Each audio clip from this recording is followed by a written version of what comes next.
feeling as though I want to speak into an aspect that is not spoken about so much in relation to repressed and suppressed memory.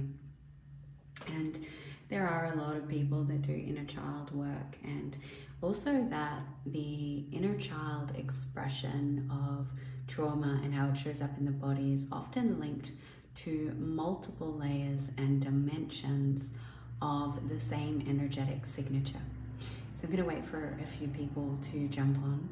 When you're coming into the space, just taking a deep breath in and allowing yourself to be present here, receiving. So inner child trauma, when we have a very traumatic experience, and I work with a lot of the 144, so high frequency beings, very high light expressions of consciousness in physical form. And so these beings come in with extreme amounts of light, extreme amounts of chi. And that light, we talk about vampirism, we talk about feeding, we talk about how the shadow and the really dense layers of consciousness attract light. And it is no different when we look at that from light attracts dark and dark attracts light, and taking away the judgment of it, looking at it from a place of neutrality, and really having the awareness of it from a place of neutrality. But when we have a high frequency being, high consciousness that comes into the physical form as a child, what happens is that child's light does attract consciousnesses that are of its polarity. We need balance in the universe. We need balance and synergy in this reality. And so a high level being of light will often attract experiences that of such darkness, of such separation, of such trauma. Some of those experiences may be extreme levels of violence. It may be extreme levels of separation through sexual abuse. It may be extreme levels of psychic attack. There are so many ways that a little being can come into this reality to experience the polarization of this life.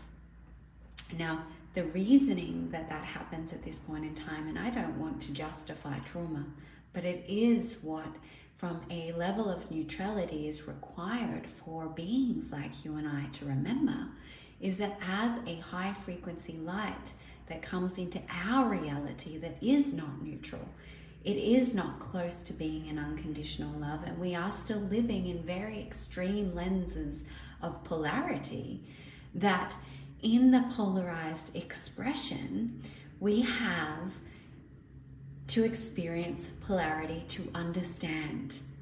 So the light being will attract quite severe trauma. Now, as this trauma occurs, a child does not know how to make sense of the polarizing experience at that time. And so the spirit steps out of the body. The spirit leaves the experience or goes into disassociation, disconnects, not just from a place of consciousness, but you actually unplug your light body. You unplug parts of your abilities and you suppress consciousness based on the beliefs that were created in that experience. So say, for me, I can use my example of when I was 3 years old and I was sitting as a little ascended master in a meditation pose. My mum was a meditation teacher and a yoga teacher and a Reiki master. So those things were not abnormal for me in my upbringing. But I was sitting in meditation, and my stepfather was our polarity experience. My stepfather had influence of different demons and different entities that worked through him. And so he, not being in connection to source, allowed for things to affect me as the light being that I was. And so what happened was a traumatic experience. I was in connection to source, meditating, closing my eyes, and he came up behind me and had kicked me in the head until I fell in front of myself, and he stepped on my shoulder and he broke my collarbone. Now, what happened in that moment was I, as a soul, ejected myself out of my body. I looked at the experience from outside. I was in absolute shock.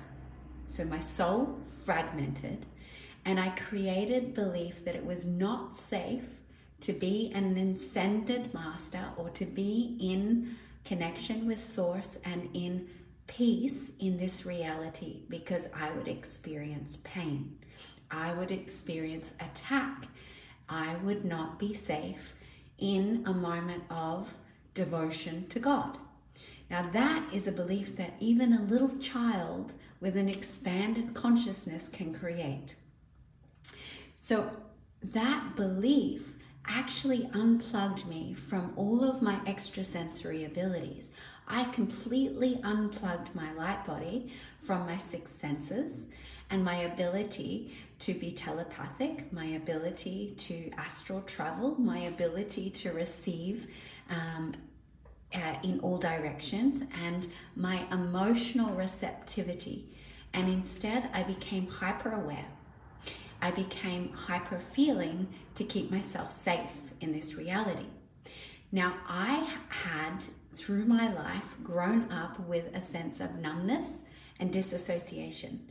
If I sensed there was something of danger, I would check out of my body. That was my coping mechanism. I would check out of my body and I would leave my body so that I could look around in all directions and see what was happening. That was created from that experience. Now, for me to start to learn to stay in my body, to start to stay safe in my body, to plug myself back in, I had to see this experience and all of the things that were created because of it.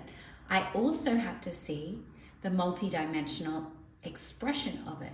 Not that my stepfather was just a narcissistic, abusive man that was angry all the time. I had to see that he had demons that were working against me because I was being attacked on my path, my soul mission. And from the very, very beginning of my life experience, that I had forces that were working against me. Now, many of you feel like you have forces that are working against you, feel like you're pushing against things. And it's because there are suppression and there is confusion around that all layers are one. So your physical experience shows your multidimensional memories. So not only was that memory connected to this present inner child part of myself that needed to return home and to be held and loved and understand it was safe to be in my physical body, I then started to understand the layers and the dimensions of ascended masteries, of angels, of demons, of all of these different attributes of consciousness that were playing out from the very beginning in my life that I had closed my eyes to and was only aware of through my extrasensory abilities where I ejected in and out of my body. So inner child trauma for, say, someone who is in resonance with 144 or in resonance to being a sensitive soul, an ESP, I think they call them, ADHD, anyone who has this inability to stay focused. Maybe you have some mental health diagnoses that you are extremely hyperactive and hyper aware. It's because you are a being that has an ability with multiple layers of consciousness in a physical form, but you are unsafe in your body. You are unsafe in this reality. You have disconnected from the earth. You have disconnected from being able to stay in the physicality because of all of the different experiences some known, some unknown, that sit in your physical body that are yet to be accessed and remembered. And so as you're moving through your initiation process, memories can start to surface. And where these pains sit in your body are where these memories are occurring. And they are a place that can allow you to start to navigate in to look at what is the shadow. Now, you don't always have to see the belief. The memory. Sometimes you need to see the memory, like I did in that experience, because I was not willing to claim that I was an ascended master here to change the planet. I had to see that so that I could accept what I am. Sometimes we need to see something so that we can claim it. Sometimes we need to go back so that we can remember who we are. Other times it's just about going into that pocket of pain, going into that darkness and asking for the beliefs and the attachments and the experience that's holding that in place, that's holding that lower vibrational consciousness that's keeping you from raising your frequency into more solidarity within yourself. There is no right or wrong way to doing this, and there is many access points. But when it comes to certain childhood memories, there are certain fragmentations that I have seen with every client that I work with that requires remembrance. Because those early fragmentations hold extreme levels of gifts, codes, frequencies, and abilities that were disconnected from in the child's belief that it was not safe to be me. That if I am me, that I will receive some kind of pain. That if I am me, I will be hurt. That if I am me, that I won't be loved. And so those aspects of inner child trauma are required to be witnessed. Unless you have the ability to claim back all of that love and pull that love down to simultaneously dissolve, you can do it that way. But the majority of us are not choosing that because there are so many layers of conditioning. There are so many layers of distortion. And in those disconnect moments, it is not just that pain, the belief. What happens is there are things like parasites that feed off you. There are other consciousnesses that have contracted you to be a part of their agenda. There are curses. There is black magic. There are layers upon layers that are there that sometimes are holding these things in place until you can reclaim exactly who you are. So I'm giving you love and gratitude as I'm aware that the collective of the 144 and beyond are moving through some sacral and root chakra trauma work. This is the dense levels of separation. These are the profound moments where we've disconnected from our authentic essence in this reality. And they are the moments of holding. They are the moments that can be quite painful to remember.